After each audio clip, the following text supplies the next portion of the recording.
L'appareil militaire iranien a opéré une mutation doctrinale majeure, abandonnant les paradigmes de la guerre conventionnelle au profit d'une stratégie d'attrition technologique et de saturation cinétique. Ce pivot, marqué par la normalisation des charges utiles non conventionnelles, redéfinit les priorités de la défense aérienne. L'enjeu n'est plus seulement l'interception du vecteur, mais la gestion d'une pluie de micro-menaces dispersées. L'analyse de la chronologie récente démontre une accélération délibérée de l'agression. Rupture temporelle. Lors de la guerre des 12 jours, en juin, l'emploi de sous-munitions demeurait sporadique et expérimental. Depuis mars, cette pratique est devenue quotidienne, marquant une volonté d'instaurer un état de menace permanente. Évaluation quantitative de la menace. Volume de pénétration. Des dizaines de vecteurs ont pénétré l'espace aérien souverain depuis début mars, ciblant spécifiquement les centres urbains. Proportion de l'arsenal. Les renseignements militaires estiment désormais qu'environ 50% des missiles balistiques déployés par Téhéran sont dotés de têtes à sous-munitions. Cette transition vers un usage systémique lie la haute fréquence des tirs à une complexité technique visant à saturer les capacités de traitement des batteries de défense multicouches. En termes de mécanique du contournement, la sous-munition comme vecteur de saturation, l'importance stratégique de la dispersion de charge réside dans sa capacité à fragmenter la menace pour saturer les capacités de calcul et de réponse des systèmes d'interception. En multipliant les points d'impact, l'attaquant cherche à déborder les algorithmes de ciblage automatisés. Dissémination et cinétique de vol. Le processus repose sur une ogive à fragmentation capable de libérer jusqu'à 80 charges explosives autonomes en phase terminale. L'ouverture du vecteur en plein vol permet une couverture de zone étendue, transformant un impact unique en une multitude de détonations simultanées sur une surface au sol élargie. Analyse des failles, de l'interception, les 3 scénarios critiques, l'efficacité des systèmes de défense actuels est mise à l'épreuve par 3 modes de contournement identifiés. Dispersal pré-interception. Les sous-munitions sont libérées avant que l'intercepteur n'atteigne le vecteur principal, rendant la destruction du missile porteur inutile. Dispersal post-impact. Les charges sont libérées après que le vecteur a atteint sa cible initiale, démultipliant les dommages collatéraux. Persistance cinétique résiduelle. Même après une interception réussie du missile balistique, une partie des sous-munitions survit à l'explosion atmosphérique et retombe au sol, conservant leur potentiel létal. L'objectif stratégique de cette tactique est l'asymétrie économique. Il s'agit d'une guerre d'usure visant l'épuisement des stocks d'intercepteurs. Le coût de production d'une sous-munition est dérisoire face au prix unitaire d'un missile intercepteur, type Iron Dome ou David's Sling, créant un ratio d'échange économiquement insoutenable pour le défenseur à long terme.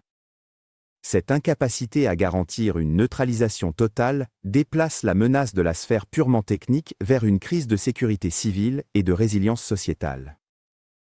En termes d'impact multidimensionnel, conséquences physiques et guerre psychologique, l'arme à sous-munitions est conçue comme un outil de déni d'accès urbain, area denial, visant autant la destruction physique que la paralysie des opérations civiles.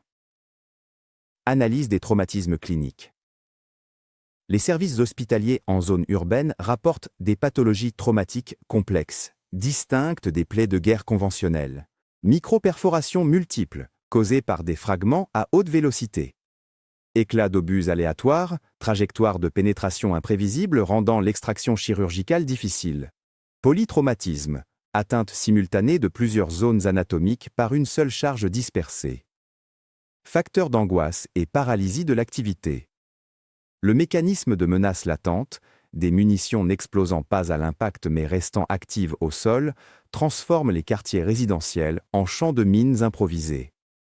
Cette incertitude génère une angoisse chronique qui mine la résilience des populations. Au-delà du traumatisme, c'est la continuité des opérations urbaines et économiques qui est visée. Une zone suspectée de contenir des munitions non explosées, UXO, est de facto neutralisée, stoppant toute activité productive.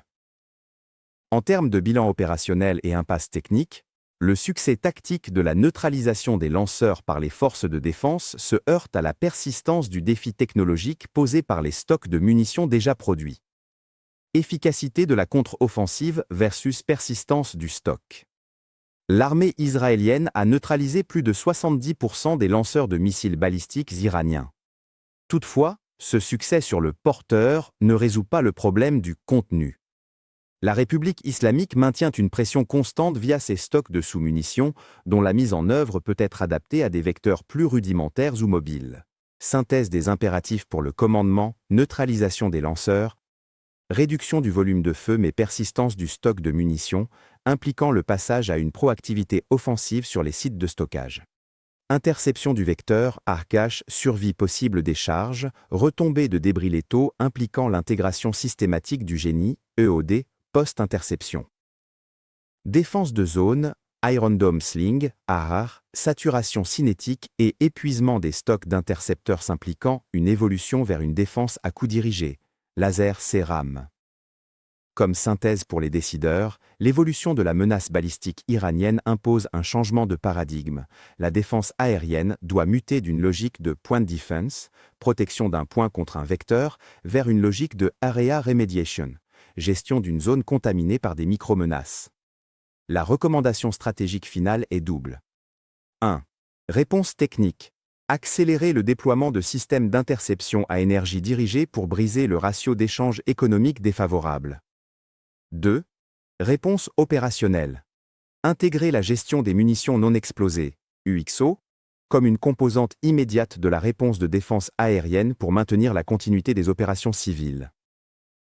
Le défi posé par ces arsenaux demeurera une variable critique de la stabilité régionale tant que la doctrine de saturation par sous-munitions restera le pilier central de la stratégie d'attrition de l'adversaire.